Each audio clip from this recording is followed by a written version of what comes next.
All right. It is the day after the 88th Academy Awards, and Mark, we're going to have some interesting thoughts, aren't we? I know I am. I'm not sure about your thoughts. Oh, I've got some thoughts. I sure do. Boy, don't I. Oh, yes, I do. And we also should start the show off by giving a wonderful, great rest in peace and in memoriam to the man who had the bad manners to die the day after the Academy Awards, so that he will probably have now the longest period to wait before he shows up in an Oscar in memoriam. And watch them not even pay tribute to him, like they forgot Abe Vigoda and a million other people last night. But that is, of course, George Kennedy, the man who. How many times did he have to save a plane? It's like 4 times. 4 times. He was in all the airport films. It's like 6 airport films, aren't there? Yes, 6 he of played them? Joe Petroni. Yeah. So George Kennedy, age 91, passed away today. Very, now, by the very sad. way, you know how whenever people complain that the Academy left off this guy and that guy from the in memoriam, and sometimes the Academy will say that they did not die during the calendar year. Yeah. Well, you know what? They had David Bowie. Yeah. True. And they, so it gets very political too. I mean, you have notice to lobby to be. Yeah, you notice how many executives are in the thing too. It's it gets very political. But you know who also died yesterday, the same day as the Academy Awards? Not that it had any impact because he's primarily a television actor, but Frank Kelly. Oh, my God, Frank Kelly? Frank Kelly. Wow, who's Frank Kelly? You have no idea Frank Kelly is. I do not. Frank Kelly from Father Ted. Oh, Father Ted's funny. I've seen Father Ted. Father Ted. Frank Kelly is the old priest who sits there drunk in the corner back against it. Go, fat girls drink, nuns. That guy. So it was Father Jack. That was the character, Father Jack. You've seen Father Ted. I've seen Father Ted. Yeah. I like Father Ted. You remember Father Jack? He's just the drunk old priest who sits against the wall, and there's dirt on the wall because he never moves. I have no idea what you're talking about. Okay. All I know is that I've seen Father Ted, and it is funny. Anyway, nobody cares about Father Ted. We care about the Oscars, Wade. Yes. That's what people want to hear us, and when I say us, I mean you, talk about. Well, as it happens, and talk about great timing, Spotlight, which won Best Picture, as I predicted that it would, it comes out on DVD and Blu-ray this week. So we've got it on tap just literally the day after. Here we go. Boom, Spotlight. There it is. Ready for you to buy, ready for you to rent, ready for you to watch, and well worth it. Now, here's the thing. I'm assuming you picked Spotlight because I imparted of my wisdom and I told you to pick Spotlight, so you knew that you needed to. I picked Spotlight because it had the proper indicators of success. So who are all these crazy people that were picking The Revenant? Seriously. I don't know. You know what? I think that The Revenant probably had a very small core of hardcore admirers. I don't care if they're admirers. Honestly, I saw sites, and I will not name names, but people who we know who've been in the business a very long time who are saying, "Oh yeah, The Revenant's got it locked," and I'm thinking to myself, what have you not learned? I mean, are you really? Why? Because it won the Golden Globe and it won BAFTA? Like, those are not Oscar indicators. Nobody votes. Nobody in the Academy belongs to to BAFTA or the Golden Globes. I mean, a few belong to BAFTA, but it's a very small group that overlaps between the two. It's not significant. And, the indicators were basically, as I noted on Film Week, and I think I've mentioned here, if you look at the Guild Awards, here are 2 unimpeachable facts. No film has ever won Best Picture, ever in generations, that failed to get either a nomination for an Oscar screenplay, for an Oscar nomination for screenwriting, or a WGA nomination for screenwriting. Every film that has ever won Best Picture has had one of those. The Revenant had neither. Since the SAG Awards started in 1995, only once has a film ever won Best Picture that was not at least nominated for the SAG Ensemble Award, and that was in that first year. Okay, Braveheart was not nominated for an Ensemble Award. But once everybody kind of caught wind of the SAG Awards, every single year since, it was either the winning one or one that was nominated. Revenant was not nominated. I mean, plus, 2 years in a row, no one has ever won Best Picture 2 years in a row, same director. Joseph L. Mankiewicz and John Ford won it 2 years in a row as Best Director, but only the second year of Best Picture. I mean, these are like stats that you can look up. This isn't rocket science. Who are these people who are picking the Revenant? What were they looking at? Emotion. Just rolling the dice? Yeah, it was all emotion. And see, that was my mistake. That's I think everyone's mistake with Stallone. I even said this too. I was like, oh, Stallone's going to win it just on emotion. And I was even saying, of course, if I were voting, I'd vote for Rylance. And I talked to people that are like, yeah, Rylance was the best one, but Stallone's going to win it. And apparently every Academy member also felt the same way. Well, Stallone's going to win it, but I'm voting for Rylance. And, I guess Rylance carried the day. I also think that... I mean, he deserved to win. That's why I didn't pick him, but I was like, wow, that's really kind of nice. I mean, I feel sorry for Sly, but in point of fact, Rylance carried that movie. Well, also in point of fact, Stallone has done a lot of crap between his 2 Oscar nominations for Best Actor. But come on now, Cobra... He was screwed out of a nomination for Cobra. Especially in that opening scene where the guy goes, I'm going to blow up this supermarket. And Cobra says, it's all right. I don't shop here. The best. No, but I really think that Stallone might have taken a bit of a hit. Yeah. Because you can't suddenly do 35 intervening years of crap, expendable films and Cobra and Rambo junk and whatever, and then suddenly decide that you're going to resurrect your most beloved character and then win an Oscar suddenly. But by the way, he was good in the movie. He's very good in the movie. Yeah, he is. But I think that Rylance gave the We're going to talk about that too. What? Creed. We are. Yes. Okay, fine. So, well, here's the, here are my other reads in the evening. I thought Chris Rock, given the fact that he was suddenly hamstrung at the last minute by expectations that he had to come out and basically be the black guy who made a lot of black jokes about, representation and diversity. I think despite having sort of straitjacketed him into that role, he did fine. There were some really weird low moments, that Stacey Dash thing and the Asian kids. It was none of that was good. But on balance, I guess he was fine. He was given a very difficult challenge, which is that essentially the diversity issue ate up the award season conversation. It became a cultural conversation, and everybody's looking at this one guy to somehow set it all straight. Mm-hmm. And that is a really tough thing to do. And I think that he did about as good as you could possibly do. I will say that if it wasn't for the Stacey Dash, whatever that was, I mean, we put America's Best Scientists on that, and we still don't know what the hell what the premise was of that joke. And the Asian kids, which was odd because it played off of really low stereotypes. It's like, if you want to make a joke at the expense of Asians or Jews, I mean, to me, it's all fair game. If it's funny, it's funny. But that one played off of stereotypes that I think he's better than that. Yeah. If it wasn't for those 2 failed jokes, I think he'd probably get praised more. And what's funny is that, the ratings for the show were down. Yeah. Like an 8-year low. Well, yeah, because there were no look, the Star Wars was not nominated for Best Picture. People will tune in if they have heard of any of the films that are nominated. The only bona fide blockbuster of the 8 films was Mad Max. And Mad Max was not like a mega summer tentpole. There are like 10 films that made more money than Mad Max because it was rated R and it had a very, very culty pedigree. So there are no Transformers, there's no Dark Knight, there's no Avengers, there's none of those movies that are nominated. I mean, normally you have back in the day, you had certain artsy blockbusters that had a certain appeal, whether it was Rain Man or whether it was Dances with Wolves or Braveheart or Gladiator. I mean, those are all blockbusters, but they're kind of artsy blockbusters. They're not based on superheroes or whatever. Whenever there's a film like that in the running, and we could even go back to E.T. or Star Wars or Raiders of the Lost Ark, right? Any of that stuff. Those are the movies that draw people's attention, and there wasn't one of those this year. So, you're going to get what's funny is that the whole reason why they extended the Best Picture count between 5 and 10 was to let in the Star Wars and to let in the Avengers. In the end, Mad Max is probably the biggest tentpole film that's been nominated for Best Picture since they decided to expand it. The irony is, by forcing people to rank films and that whole weird algorithm that requires that you have X number of number 1 place votes or first place votes, that's undoubtedly what kept Straight Outta Compton away from a Best Picture nomination. I mean, there's no question. And they caught flack. And that would have actually increased the ratings of the show. If that had been in there, that would have been a much more populist art film that people would have been invested in. But if that would have been nominated, you would not have this whole diversity conversation. No, you would not. And what's interesting is that, ABC is trying to extend its licensing agreement for the Oscar telecast. It runs out in 2020. Yeah. And now with the ratings down, here's the thing.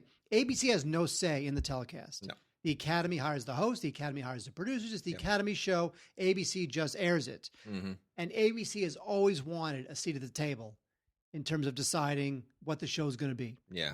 And with the ratings down and ABC wanting to renegotiate, ABC may say, hey, we'll extend, but you've got to give us some control over the show. Throw us a bone. Yeah. It'll be very interesting to see whether ABC and whether the Academy will let that happen. That will be interesting. Well, we'll see. In any case, I will say this, that it had a couple of things that I thought were unbelievably hilarious. Specifically, the Jack Black thing, sort of, that was a cheap joke. But Tracy Morgan is the Danish girl? Oh, my gosh. That's funny. When Tracy Morgan says, I'm the Danish girl, I was in tears. He goes, lost bladder control. I was writhing on the floor. You had to scoop me up. I just could not handle it. And then he goes, nailed it. I'll tell you, boy, he's been making the rounds ever since he's recovered from that horrible accident. Yeah, and I'm so a Danish girl. He was also on. Jimmy Kimmel had their 11th annual Oscar show. Did you watch the Jimmy Kimmel thing? I watched much of it, not all of it. There was some great stuff on that too. The Ben Affleck thing. Not just the Ben Affleck thing, but the thing that he did with the Batman Superman bit. Did you see that thing? Yes, I did. That was a riot. It's funny. That was hysterical. I mean, that was really funny. That show, that after Oscar show that he does, he's done it. This is the 11th year he's done it. Yeah. That's sort of like must-watch late-night television because because here's the thing, everybody's across the street. Yeah. They're across the street. Yeah. Literally, it's like they great. have to walk across the street, do the show. Yeah.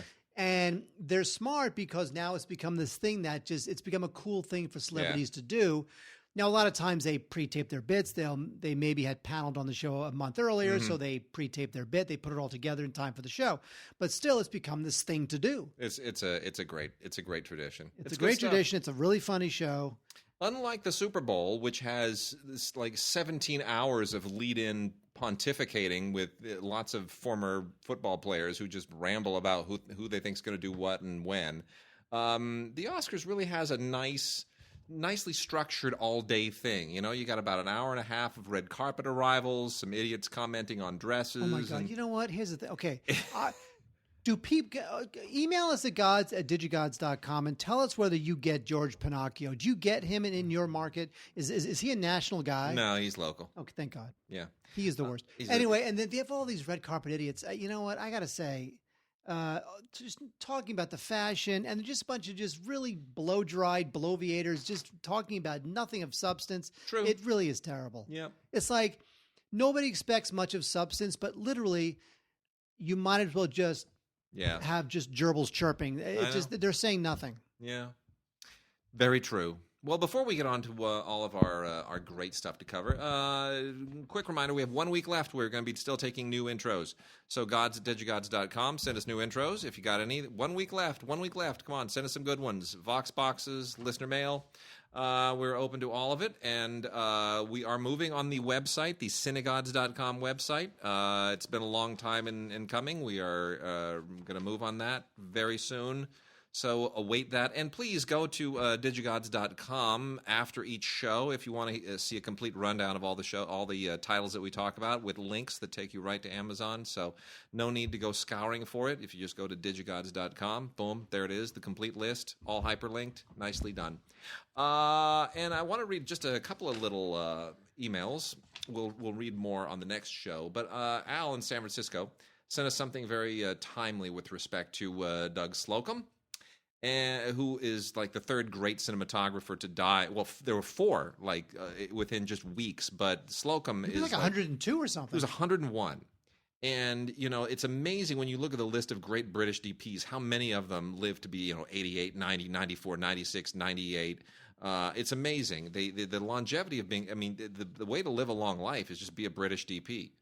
And I know that's not the easy, being a DP is one thing. To become British is maybe a little harder. Will be harder yet if they leave the Euro. Anyway, but he said, speaking of the Italian Job specifically, he said, the look of that film is simply gorgeous, almost too good for such a lighthearted caper. I say that the ultimate banishing of groundbreaking late 60s, early 70s cinema to ancient history status is, as much as the passing of the era's directors, the eventual absence of every single one of those singular cinematographers and editors. Laszlo, Vilmos, Willis, Wexler, Arthur Ornitz, Conrad Hall, Jeffrey Unsworth, Sven Nykvist, Doug Slocum, the two Surtees, William Fraker, they're all gone. When Rogue, Muller, Kemper, Storaro, and their living contemporaries eventually depart, all bets are off. Then officially, the painterly, muted, bravely chiaroscuro look of that era can never again be realized, partly because that mysterious, dark sensibility is so repulsed in such an obnoxiously bright, optimistic society as today's. With the passing of that generation of artists comes also the final farewell to a whole way of looking at the world. I thought that was like poetic. It was beautiful. So, Al, that's one of the most poetic things we've ever gotten by way of an email, and an amazing tribute to the artists of that generation. And it's kind of true. You know, there is a painterly look to a certain generation of films. Well, the thing is that for the younger generation, they only know digital. Yeah, they don't know film. If you're a DP who's 10 years old now, hoping to shoot films, and they grew up, they love movies, they'll only know digital.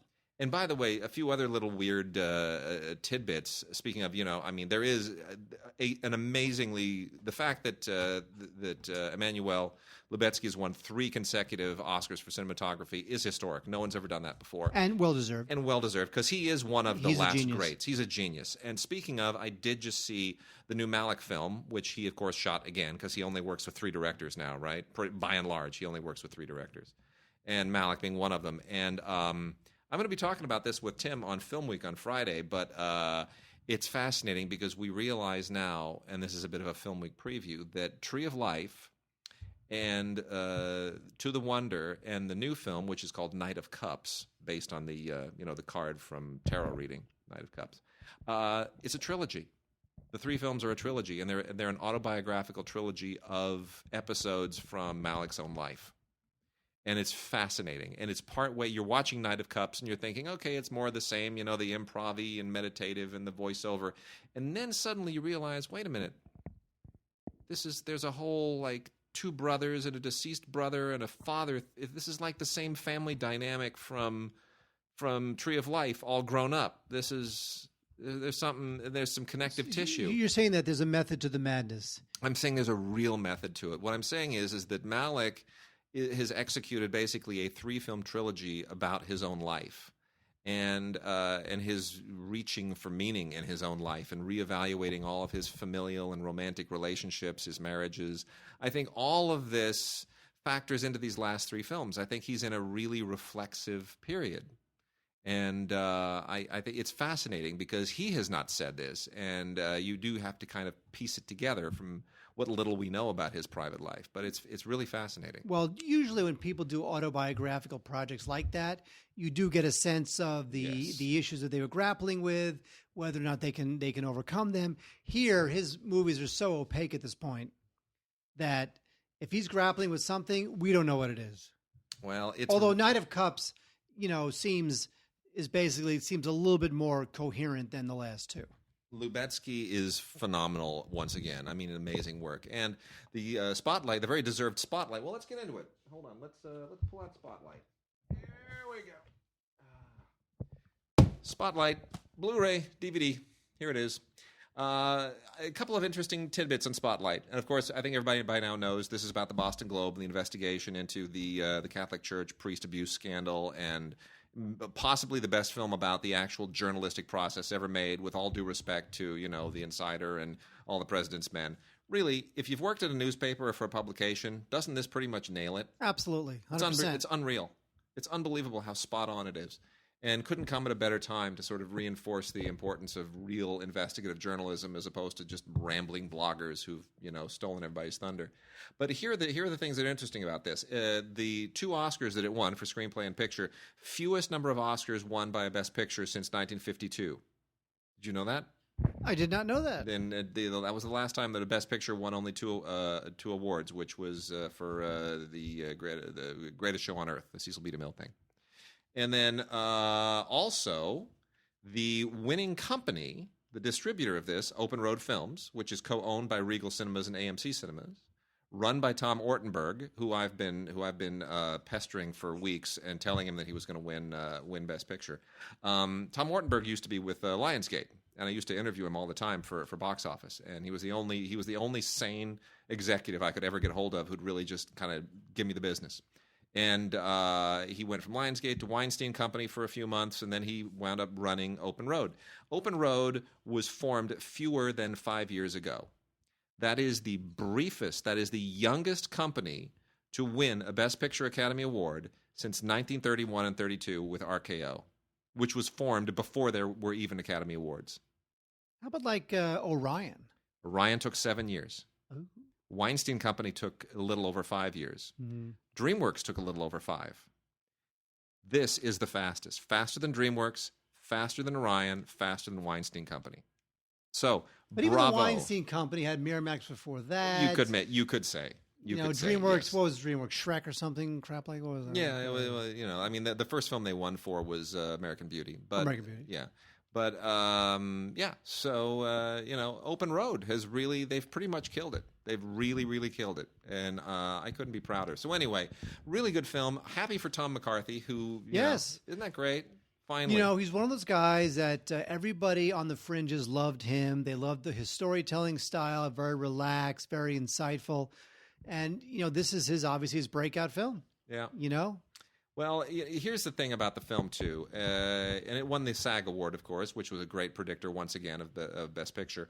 All the performances in this thing are so well modulated. It's kind of weird that Mark Ruffalo and Rachel McAdams got the Oscar nominations because they're sort of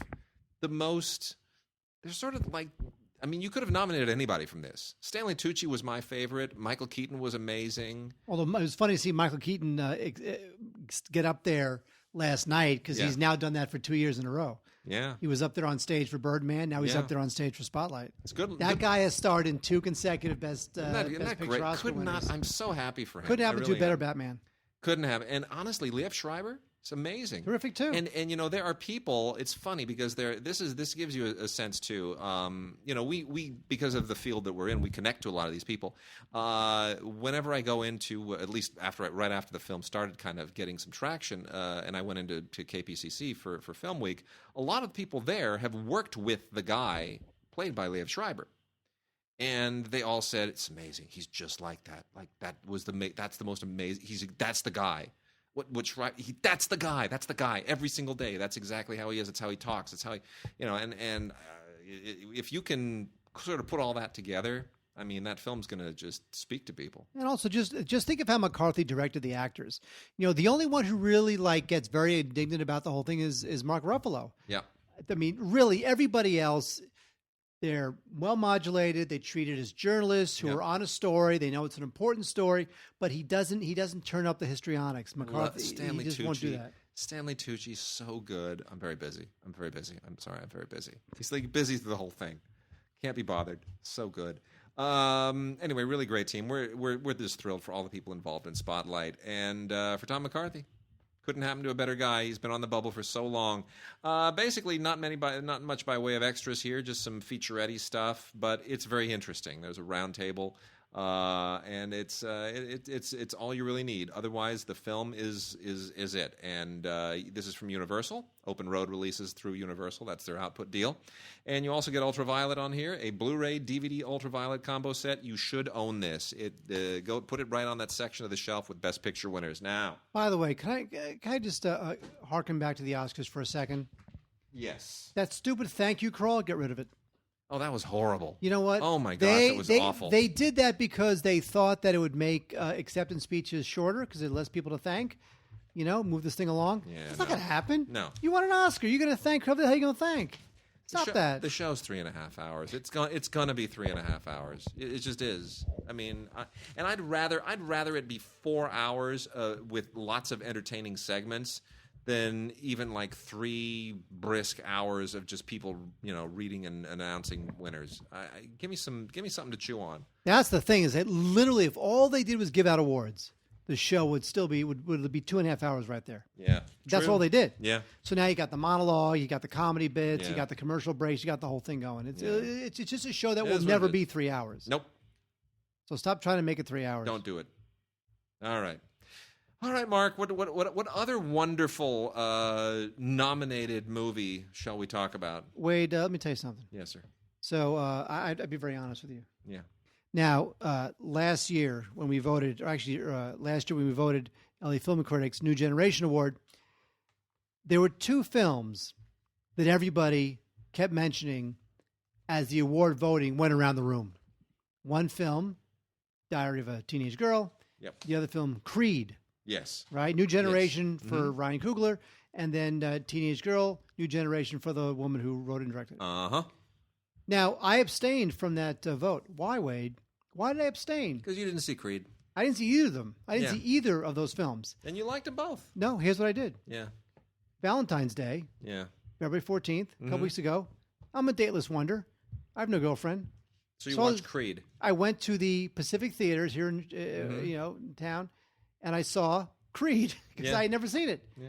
It's great. It's terrific. You know what? I tell you something. Ryan Coogler, this guy's a real thing. Yeah. He's smart. He's got a great sensibility. Great eye. Got a great eye. Great eye. By the way, uses a female DP. Oh, that's right. Female DP, which is great. Yeah. So we don't have to tell you what Creed is about. All I can say is it is a total deserved coming out party for Coogler and for Michael Jordan. I'm telling you, these guys are great. It's a terrific movie. It's got great style. He's not just some kid who's trying to be cool. No. He's a smart guy. He's the real deal. He gave a terrific speech at our awards dinner, which, by the way, is online. Yes, it is. That speech is online. So actually, Variety had it. On the Variety website, they had Coogler's speech. Well, yeah, because he mentions Justin. Mentions Justin, their whole little mano a mano at Cannes. That's what it is. It's a great sports story. It's a great reimagining of this classic film. It totally feels it feels a little bit different, yet somehow of a piece with the other Rocky films. It's the best Rocky film since Rocky II, let's face it. You know, I just think there's a lot of talent that was on display here. I was very impressed by it. So it's that's out on Blu-ray and DVD and Ultraviolet as well. Yeah, you know what? I was kind of hoping there'd be maybe some, Ryan Coogler, maybe a little audio commentary. No, these things, they rushed all these things out too quickly. I know. That's the thing. It's kind of a bummer. There may be some special editions at a certain point, but I doubt it. I agree, but this is, I just was really impressed. You know what? I was impressed with Stallone. I really was. I think that somehow, he was performing like a guy who didn't have anything to prove anymore. And he wasn't going to overact. He was just going to slip into a very old, comfortable suit and just play that role. And it was wonderful. And then also out this week is I'm the Danish Girl, without Tracy Morgan, of course, which also won an Oscar last night for a supporting actress, and very deservedly for Alicia Vikander, who frankly could have won Best Supporting Actress in 4 different movies. Well, she was the Jessica Chastain of last year. She was in everything, and she was wonderful in everything. And she was in Ex Machina, however you want to pronounce it, as well, which won surprisingly special effects. That was a weird split situation. I guarantee you that thing squeaked through that award. That was the real dark horse. But this also Blu-ray, DVD, and Ultraviolet. And actually, sorry, I take it back. Blu-ray and Ultraviolet. No DVD on this one. And this is also from Universal, by way of Focus, and I think we all know this. It's inspired by the story, directed by Tom Hooper, of course, who did King's Speech and Les Miserables, and this is basically the story of Einar Wegener, who was the first gender reassignment surgery subject, and it is a compelling and tragic story. I don't think it's terribly interesting as a movie. I think it sort of wallows a little bit in this relationship between the two artists, played by Eddie Redmayne and Alicia Vikander, and of course then suddenly he comes out with all of his feelings and his issues and how it interrupts their marriage, and slowly moving toward the surgery, and it's a lot of very artsy sitting around waiting for the thing to happen that eventually does happen. But she is wonderful, and there are some great supporting performances, and technically it's beautiful, although I have to say I'm starting to see Tom Hooper's directing. I'm becoming very aware of his crutches, most notably that horrible fisheye lens that he insists on using when he shoots scenes all over the place. Every single time that crazy fisheye shows up, I just sit there and I go, okay, here's Hooper using the fisheye again. he's got to lay off it. Even Kubrick understood you can't use that all the time in every movie. Well, that was not the biggest problem with this film. No. This film is just, you know what? It's if you really strip it down, it's just very mainstream. It's just weak sauce. You know, there's something a little too careful about it. See, maybe that's what it is. It's just it's very aware of what it's going to do and what it has to do, and it doesn't really take any risks. It doesn't really veer anywhere that it's not expected. And you know what? I got to say that ending. So suddenly, it's just it's just like what he's. I guess. Yeah. I'm trying not to give it away, but no, you're right. Like he has his one last line of dialogue. Tell I love her. Well, here's the problem. I think here's part of the problem is biopics. As a writer friend of mine said to me the other day, he said people have some nerve. They don't really live their lives in 3 acts. And that I think is the point. And this is someone who has adapted biopics before. I think the problem is that you either have to do the Lawrence of Arabia thing and find that moment, that little episode in the life that has some kind of dramatic relevance, or you have to figure out a way of imposing a dramatic structure on a life that may not suggest one. And everything about Einar's life is not necessarily dramatic. It goes to a dramatic place, but what gets you there is not structurally all that dramatic. So they have to sort of invent drama in the relationship and in other relationships and in social situations. And it does feel like they're sort of treading water a little bit and going through the motions just to get to the place that ultimately winds up not being all that climactic. Wade, you said it so well. Not really. I feel like that we should cancel the show. Okay, fine. Well, here's what we have, Wade. Yes. What else do we have? Okay. Billy Ray, one of my favorite screenwriters. Love Billy Ray. He wrote Captain Phillips. He wrote Source Code. He wrote State of Play, which is a totally overlooked movie. He also directed Breach. His new film is a little less successful, called Secret in Their Eyes. It is a remake of a foreign film, and I have to say that it's got a great cast, and it definitely has its thriller moments. It's not like a bad film. What I like about it is that it's a little bit rough around the edges than the original, which is kind of nice. But it stars Chiwetel Ejiofor, Nicole Kidman, and Julia Roberts, who, by the way, is very good in this. She really kind of strips herself down and really kind of goes to that emotional heart of it. And Nicole Kidman, though, I just feel like she's lost it. I don't know if it's the plastic surgery or whatever it is, but Nicole Kidman is just not the same person. Anyway, Julia Roberts plays a woman whose teenage daughter has been murdered, and then years later, she's been searching for the killer, and now there's a new lead, and will she find the murderer or not? So this has a lot of thriller beats that I think maybe the movie didn't really suggest at the beginning. You were kind of like really into Julia Roberts' journey and if she'd find the killer. And then when it kind of goes to this super thriller place, it kind of sacrifices like character and atmosphere for just a bunch of thriller beats. So, there's some good stuff here because I think Billy Ray is just a very talented guy, but I think it feels like a bit of a for-hire work, but he's so talented that even he can make a for-hire work kind of interesting.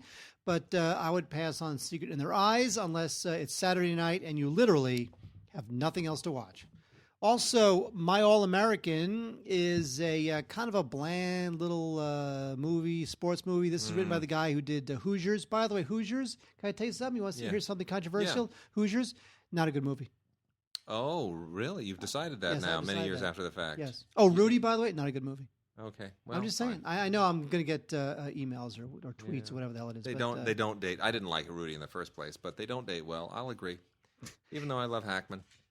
Oh, he's the best. Yeah. Although with the scene where he measures the measures the basket. Yeah. It's 10 feet for everybody. Yeah. Whether you're the underdog or the favorite, the basket's always 10 feet high. Yeah. Whatever it is, that was a terrific scene. Yeah. Anyway, My All-American stars Aaron Eckhart and Finn Wittrock, who was also in The Big Short, and Robin Tunney. This is a true story about a coach and a college football coach. And, the problem with this film is that, the problem with these inspirational sports films is that they all hit the very same beats. And this film not only hits those beats, but it has sort of a very square, I don't want to say conservative. I don't mean politically conservative. I mean, just it has a very square sensibility that I feel like just sort of makes it not all that interesting. Just a little too white bread, a little too scrub clean. I just felt like it just had this kind of sanitary feel to it that really kind of sucked the drama out of it. I hear you. It looked that way. Yeah, so I would pass on my All-American. All right, I got a couple of comedies here. The Night Before, which comes to us from the Seth Rogen, Evan Goldberg crew, which is kind of a derivation. They're kind of like a spin-off of the Apatow crew.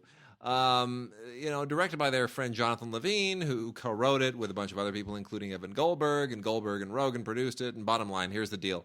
Rogen, Anthony Mackie, and Joseph Gordon-Levitt play three childhood buddies who always get back together again every year on Christmas Eve.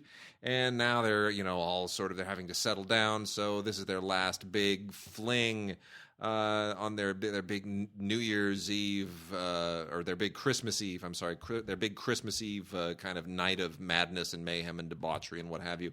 And it's called The Night Before. It's not that funny.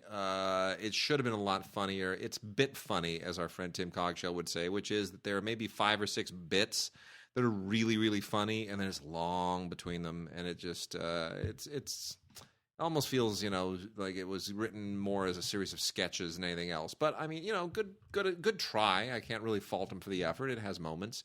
And I like all 3 of the actors. It's got a bunch of stuff that's exclusive to the Blu-ray. This also comes with Ultraviolet on it. A bunch of exclusive deleted scenes and extended scenes and this weird Mr. Green Line-orama thing, which it really isn't that big of a deal. All of that is unique to the Blu-ray, and then it also has a bunch of generic featurette stuff that the DVD also has, including a bunch of, outtake stuff, which is kind of funny. It's all right. And then I think a much more underrated comedy is Don Verdeen, which just kind of came and went. Lionsgate didn't put a whole lot into this, I'm sad to say, but this is from Jared Hess, who kind of goes back to Napoleon Dynamite territory with this. I thought this was very, very, very funny. A lot of really unbelievably funny supporting performances in here. Sam Rockwell basically plays a fraud archaeologist who goes and just digs up a bunch of crap, and then he sells it to extremely evangelical believers as biblical artifacts. So he'll come back with like a piece of salt and just say, this is part of Lot's wife, from the Holy Land. And the whole thing goes completely off the rails when he realizes how much money there is to be made with having these groups patronize his digs. And he's got this just completely idiot Israeli played by Jermaine Clement, who does an Israeli accent in a way that, and has a dancing scene. It's just, he's so funny. It just slays me. Anyway, things get really, really ridiculous when he decides that he's got to go and find the skull of Goliath and bring that back as an artifact, and that this is going to somehow keep him rich for the rest of his life. It gets completely unhinged. Really good supporting performances. Amy Ryan, shockingly great. Sam Rockwell, very, very funny. Will Forte and Danny McBride, good cast, all good. Not as obviously culty as Napoleon Dynamite, but really a lot of fun. So if you missed this last year, if it just kind of fell between the cracks, I do recommend checking it out. Jared Hess wrote it with his wife once again. Very, very, very funny. Oh, wait, there was a movie called The Boy that came out recently. And there's another movie called The Boy that came out a little less than recently. But we'll talk about that one because this thriller stars Rainn Wilson from The Office, not somebody you usually think of as a thriller guy. Yeah. Really. So this movie called The Boy stars David Morse and, again, Rainn Wilson. It's kind of a dull little thriller about a 9-year-old kid who's kind of pretty much going to grow up to be a psychopath. And he lives with his father in this remote hotel. And it's all about how this kid kind of, starts by, luring a full-size deer to its death. And that's lovely. That's fantastic. Exactly. The movie was based on a short, which I did not. Always a problem. Which I did not see. But you can tell because the movie is too long that they had an issue trying to create stuff to do with these characters to pad out a movie running time. Now, Rainn Wilson was the executive producer of this. I don't know why. All I can say is I'm just not really used to seeing Rainn Wilson all bearded and bloodied and looking all serious. He's not the, I kind of like seeing him in funny stuff. Although I did see him on stage recently at the David Geffen at the Geffen Playhouse. Yeah. Excellent. One-man show he was in. Yes. Really? He did a show, Tom Paine, Pulitzer Prize winning one act or one-man show. He was amazing in it. Wow. However, he's not amazing in this. All right. Anyway, so The Boy is not that great. It's pretty much about a boy who kills animals, and that's kind of not really what I'm into. Anyway, Narcopolis is a British film, and it's about a very near future where recreational drugs are legal, and it's about a guy named Greaves, because in movies names have a purpose, right? Greaves, right. Sure. means, you know what that means? Yeah, grieving. Oh, not happy. Yeah. I see. I understand. The guy made his a feature film debut here. It's it looks nice. He does a good job. It's sort of like the steely high tech surfaces and the kind of stuff that CGI kind of puts a spit polish on these things. But ultimately, Greaves, who he's called upon to investigate this dead person and what happened to the dead person. And the ending was pretty good. It's kind of thought provoking, the ending, but in the middle, it's just really not that interesting. The cast is pretty good. Jonathan Pryce is in this. I'm sorry he has devolved into showing up and stuff like this. But Narcopolis, I would pass. Extraction with Kellen Lutz, Bruce Willis, and Gina Carano. Not that great. Bruce Willis has been starring a lot of crap lately. Man, he's been doing a lot of crap. I don't really know what the situation is with that guy. But this is a movie about a terrorist group kidnapping a CIA guy. Oh, well, there you go. And they have to, what they have to do? Extract him. Yeah, okay. Hence the title. I'd pass on this. Oh, my gosh. Pixar had their first kind of like tanker this last season, and The Good Dinosaur, which didn't really seem like a Pixar film, did it? It seemed a little too juvenile, actually. It didn't feel like, for the first time, they weren't stretching. They weren't sort of trying to do something. It's like, really, a Pixar movie about a dinosaur? Like, that sounds like Disney imposing their vision and just assigning a job to Pixar and saying, do this. Anyway, the premise is, I guess, engaging enough, which is, what if the asteroid, presumably the asteroid that made the dinosaurs extinct, what if the asteroid never hit the Earth?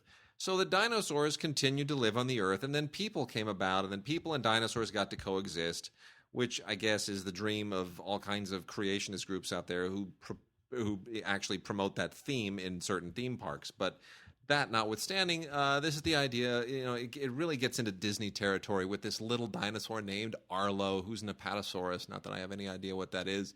And he's doing the thing that he makes friends with a little cave boy, and it's sort of all about the journey, the literal and the figurative journey of life, and becoming what you're meant to be, and blah blah blah, and the usual stuff, which has been everything from Pinocchio to The Lion King, and it's everything that every boy-centric Disney film always seems to traffic in that theme. Anyway, good animation, you can't fault it. It's Pixar. It's beautiful. It is beautiful. The animation is just dazzling. I mean, it's you can't fault them for that. But it just never really it doesn't take flight the way that. You know what? I actually stopped watching this about half an hour in. This is during LAFCA time. Yeah. I'm like, this thing is just it's just too juvenile. It's really for little kids. But it doesn't really, like, you know what I mean? It's not even just that. Like, so is Shaun the Sheep. Shaun the Sheep's for little, but Shaun the Sheep is smart and clever and fun. And this just never really takes flight. It just feels like, it just feels like lazy. It feels like the very first For Hire job. Yeah. Yeah, it's just even something like Cars 2, which was nobody likes Cars 2. That felt like a Pixar film that just didn't work. Yeah, this feels like some copy of a Pixar film. Well, you get the Blu-ray, the DVD, and the Disney Anywhere digital copy, which is the Disney version of Ultraviolet, and then the usual Disney/Pixar pile of featurettes, which just give you every insight into this thing, so that there's no secret whatsoever about what inspired the film or how it was made. It's all revealed. So, it's not bad, but don't break your neck over it. Well, I was going to wait. That was an option.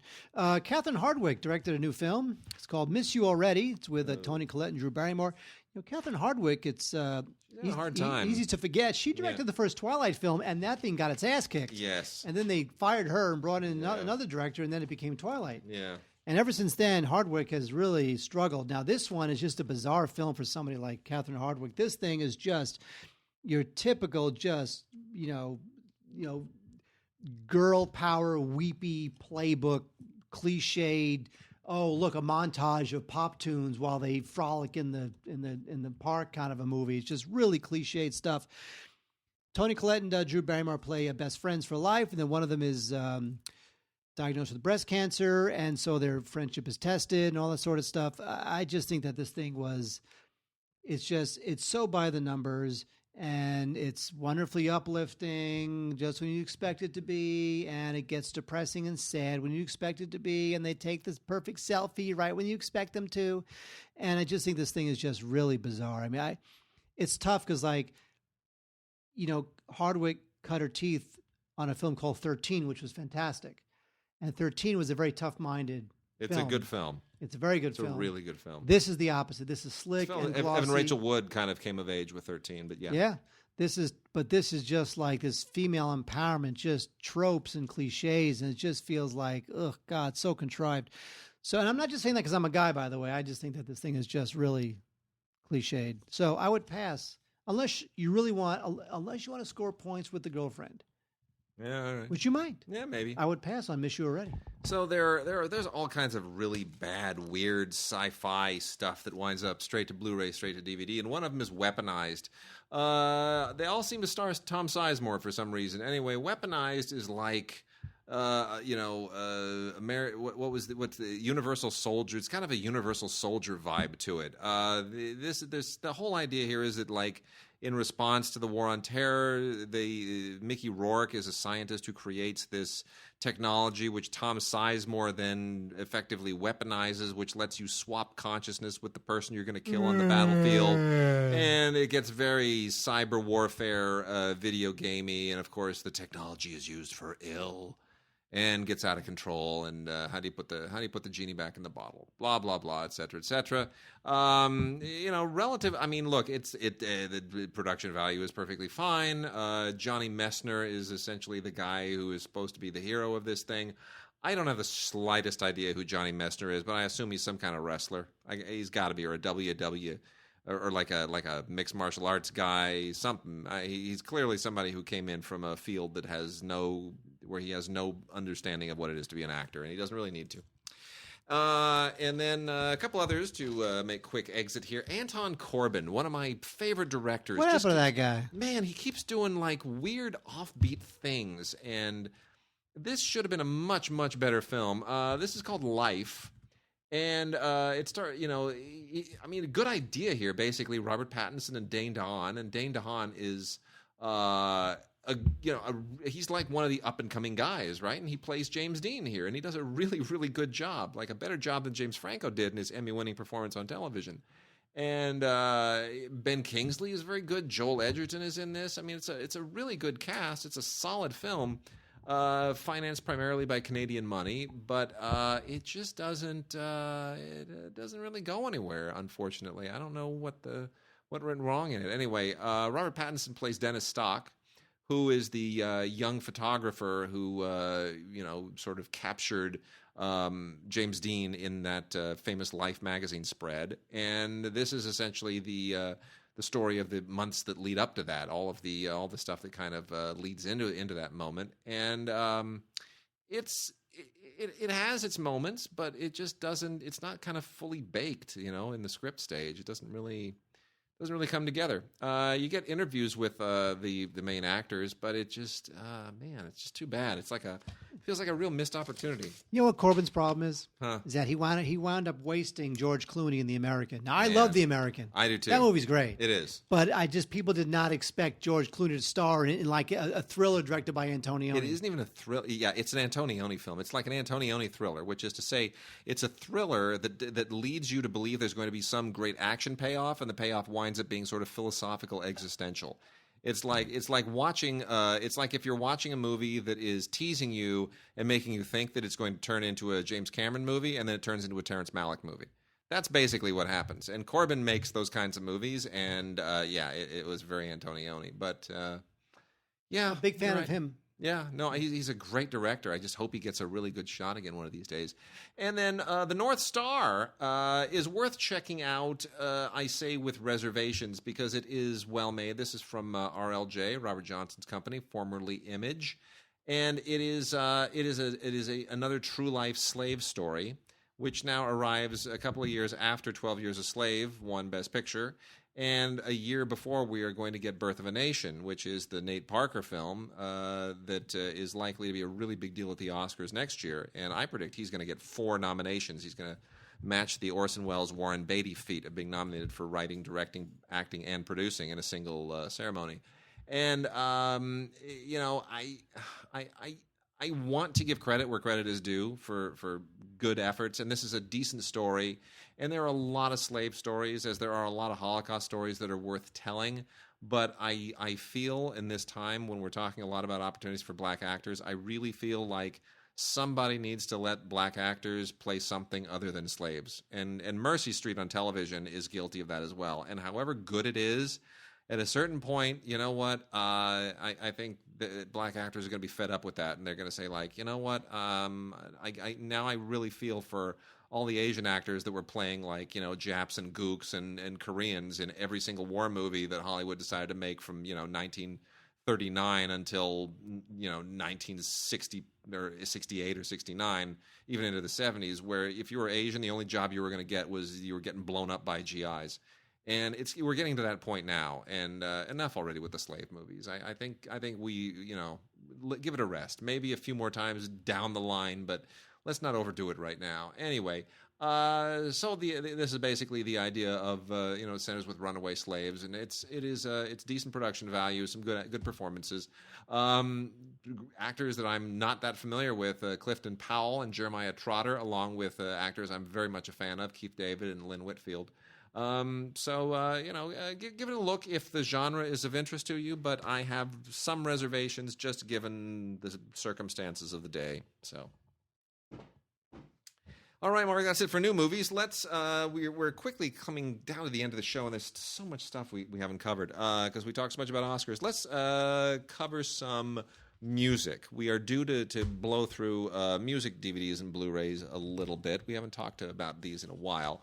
Let me just go through some of the classical stuff, which I know that you hate endlessly, and I will make quick work of the classical stuff.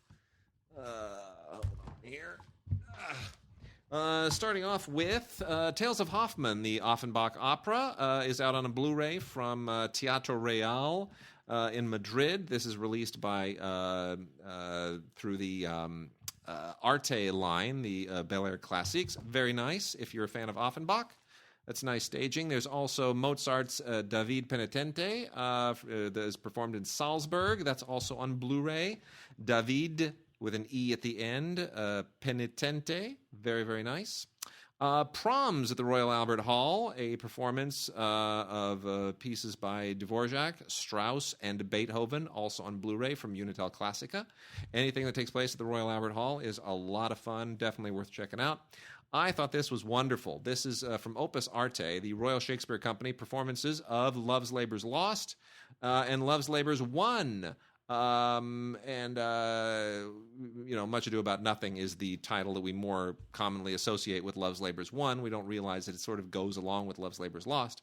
But here they call it Love's Labour's Lost because they're putting them both together, and it's absolutely wonderful. This is a special edition Blu-ray, and it's just fantastic. Absolutely lovely. Not classical music per se, but performance, and it's also from a classical music company, so beautiful. If you ever want to know why the Royal Shakespeare Company is so admired and so respected and such a great training ground for actors, watch this. You will see people here, and I guarantee you, these actors that you see here, half of them will be like major television and movie stars in about 6 or 7 years. And here we have Guaranteed. nothing. We have nothing like that here. Nothing like that. Here. We have no training ground. No. We have no farm system. No, nothing at all. They just come and they expect to be famous. Unbelievable talent. I guarantee you. Watch these. Look at these actors.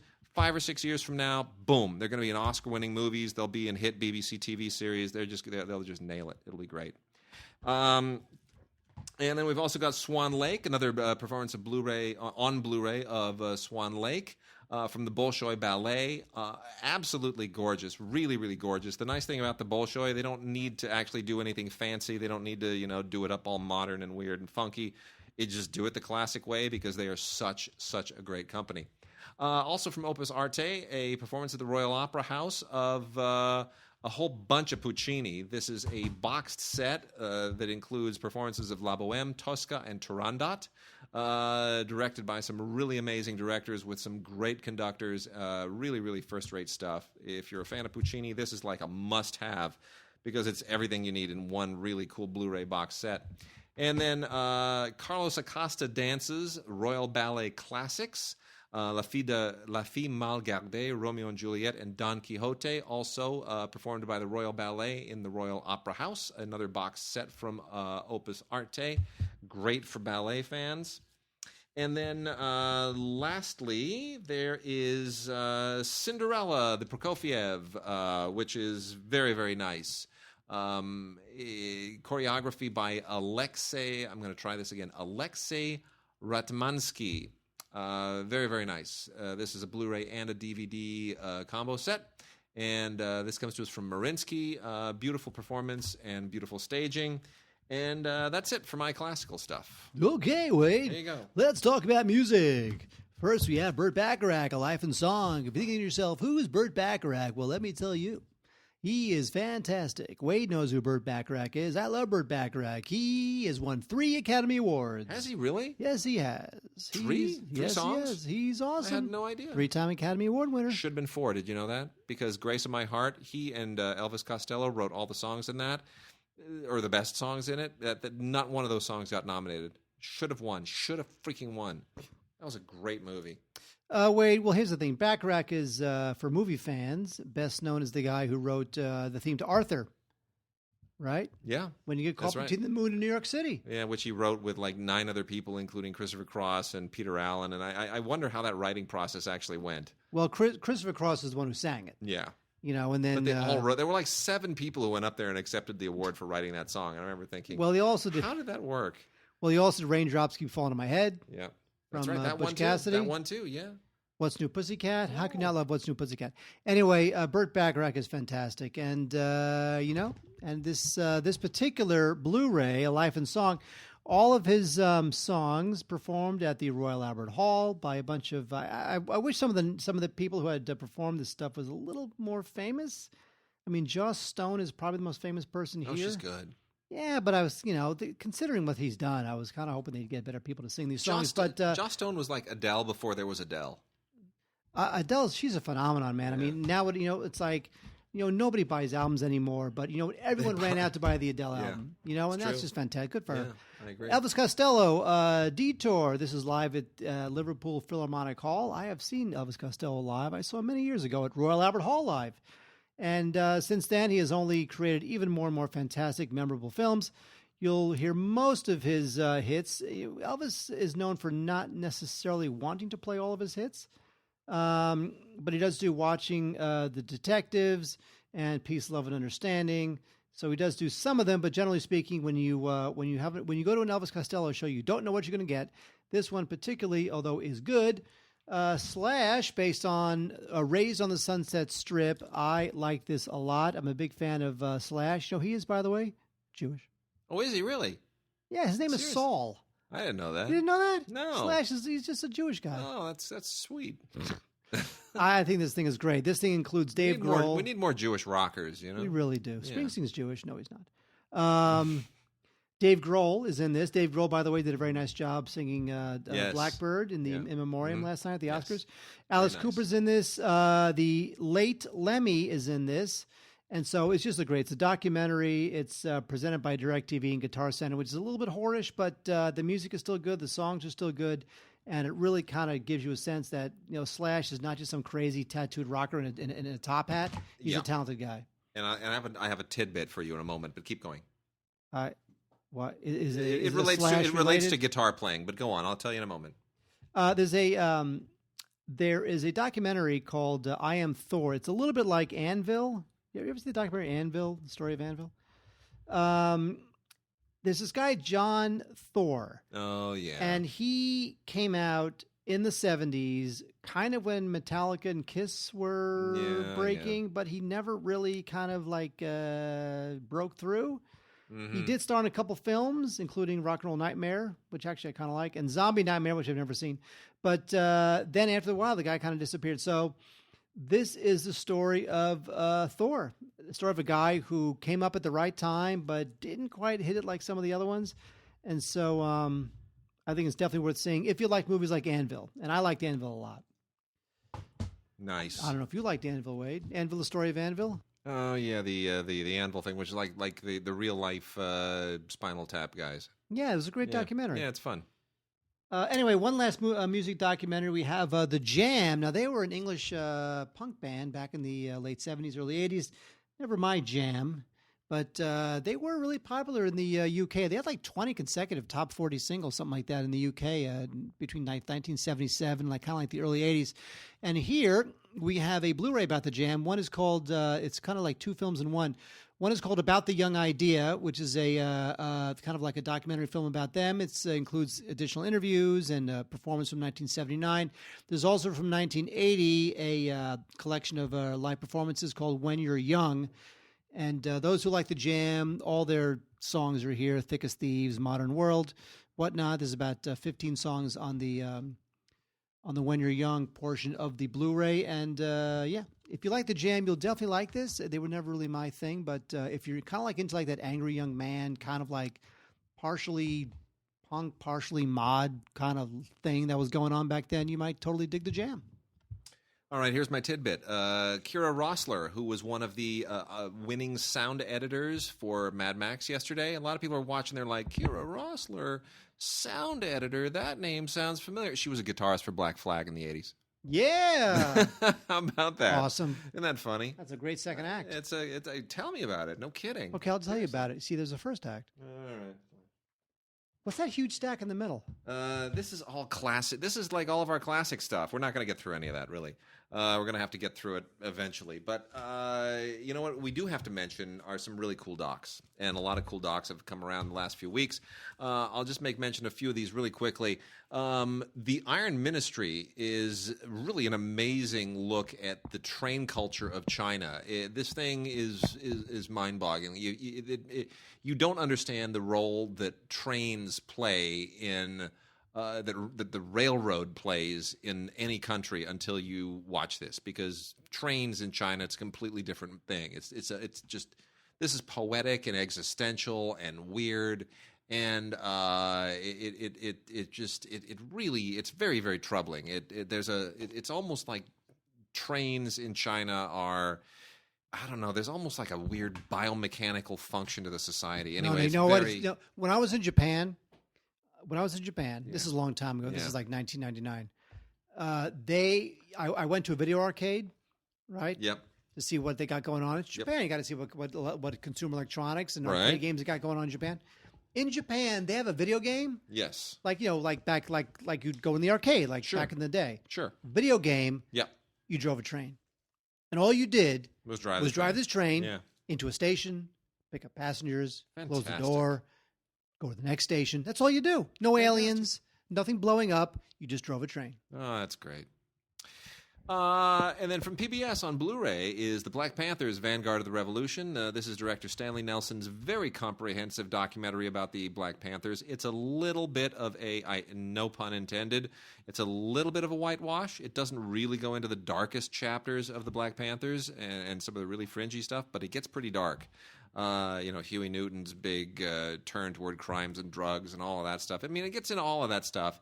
But again, this is not meant to be a comprehensive film. This is not the final film. This is one of many that will sort of become part of a larger corpus analyzing the Black Panthers, and that's what's necessary. One of my favorite docs of the year, if not my favorite doc of the year, was Meet the Patels. Did not get an Oscar nomination because it's just too fun. But you know what? They're going to do like a narrative remake of this. And it will undoubtedly not be as good. Now, here's what you have to know about this. This is essentially the story of Ravi Patel, but he directed it with his sister Geeta, who actually is friends with Ray. Ray and Geeta know each other very well. Yeah, Ray loves this film. He was really pumping it up. Oh my gosh, I love it. Well, he knows Geeta very well. Essentially, if your name is Patel, that means you come from a certain caste of Indians who are like one giant family. And there is a whole culture framed around making sure that you marry the right people who with the right skin tone, and you have to have the right biodata, which is like this resume that your parents send around to prospective suitors and other families. And it's an amazing marriage culture. And this is the story of a year in the life of Ravi Patel, who's an actor. You've seen him around. He's a very good actor. He's been on TV shows and whatnot. And he broke up with his white girlfriend and decided, why not? I'll try the whole Indian thing that my parents want me to do. And he goes through a year of just bizarre dating rituals to basically see if he can handle this whole arranged marriage thing that they do the way they do it in North America, which is very different from the way they do it in India. It's much more kind of formal and electronic. Anyway, his family is hilarious. They're amazing. And there's little animated segments in this movie that are to die for. It is a wonderful, absolutely fantastic movie, and it has a narrative structure to it, believe it or not. It's really incredible. So Meet the Patels, a must-watch, because the eventual movie that they remake is not going to be nearly as good. And then Take Me to the River is I probably should have covered this in the music segment, but it's a doc. Yeah, Wade. Well, it's a music doc. Wade. It could go either way, but this is actually it's not as good as Muscle Shoals. Muscle Shoals to me for this kind of thing is still the best there is, but this is for a movie that's about the whole Memphis music scene, essentially financed by the William Bell, who is the Stax music guy.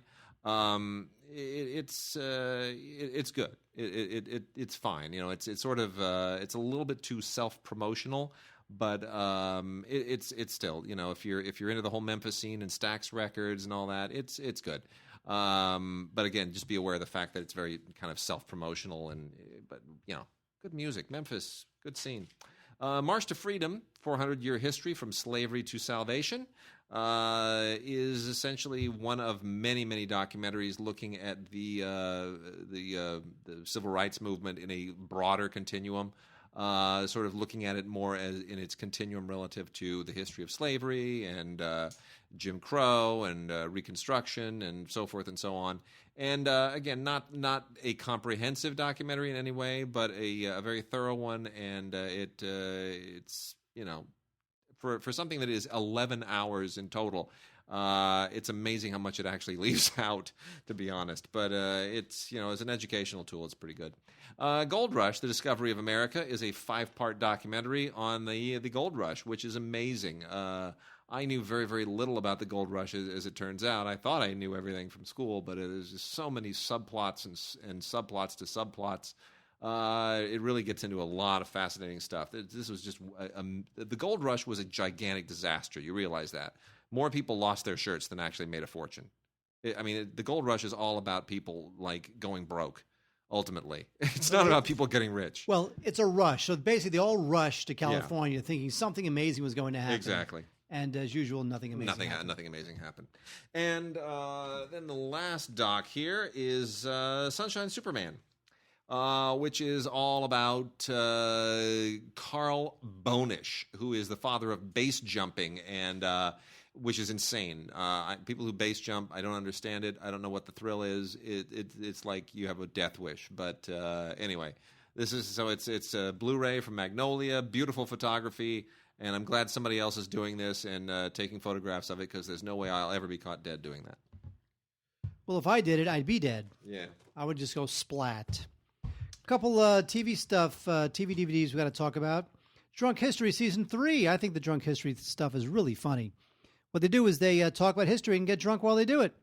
And here we have, New Jersey, spies, Oklahoma, space. It's all about just looking at people, talking about history while they get drunk. And Nice. There's extended scenes, deleted scenes where they're even more drunker and they even go off the rails even more. And I think this show is really funny. So I would definitely check out Drunk History. We also have a big deal on Sci-Fi Channel recently was a 6-episode adaptation of Arthur C. Clarke's Childhood's End. I remember I read this when I was a kid, and I did love this book. As you know, it's just like they updated it for modern times. In the book, it was all kind of Cold War space race, but here they've updated it to today. Same thing. There's these aliens called the Overlords, and they have an ambassador, and they promise that they're going to bring technological wonderfulness to everyone on Earth. But what really happens? Oh, my Lord. I think this thing was pretty successful. Very surprised. The ambition is there. It's got good characters. The effects are good. It looks great.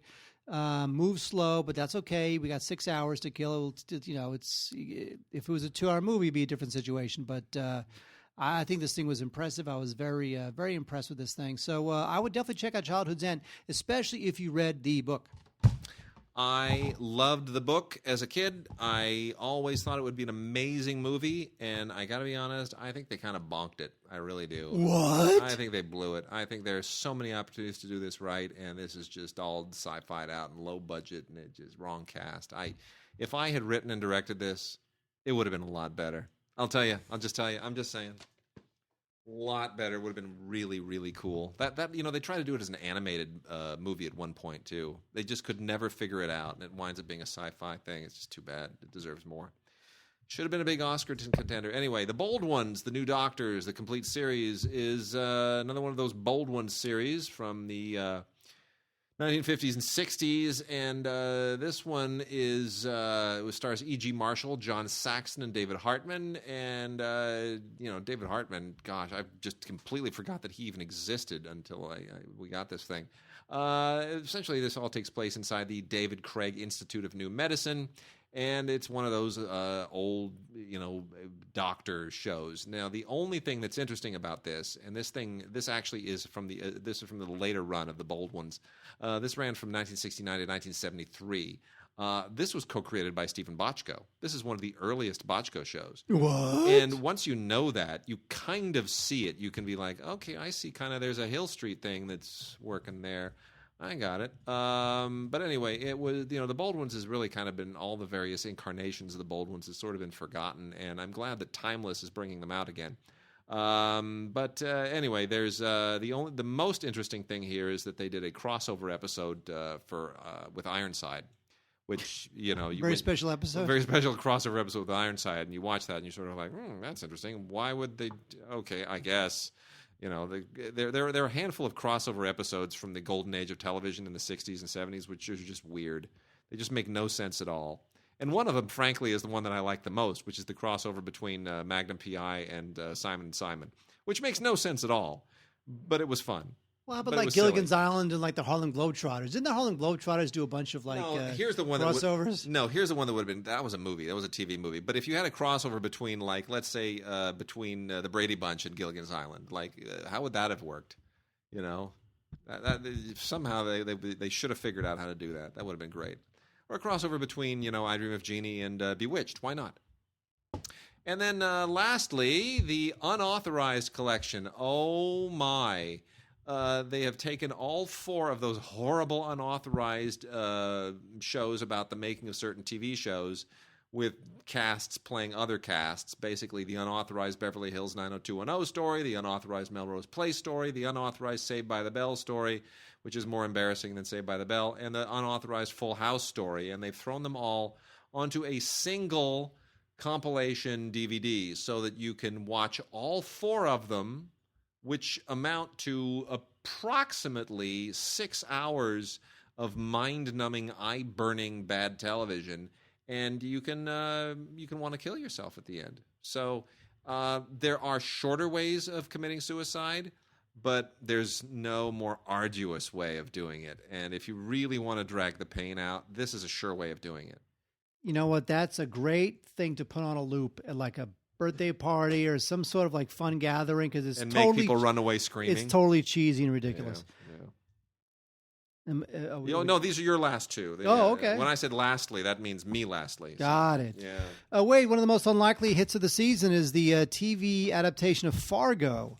And here we have the 2nd season, and this thing is just fantastic. This is just, again, one of the most unexpected successes. I don't know what made them want to just redo Fargo as a TV show, because really what it is it's just about the winteriness of it.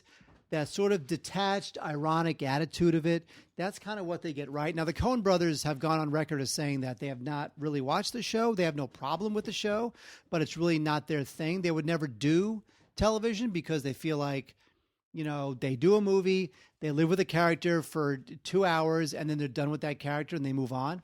So they're not really interested in doing TV like this. But I got to tell you, the people who do Fargo, I don't know what's in the water over there because they really nail it. This thing is shocking and it's hilarious and it's just excruciatingly good. It's just so surprising. Anyway, this season has Kirsten Dunst and Patrick Wilson and Ted Danson. The whole thing takes place. The whole thing kicks off after a murder at a Waffle House in South Dakota, and just sort of goes from there. So I'll tell you, the guys who created this thing, they did a great job. Fargo, we'll see what happens in season 3.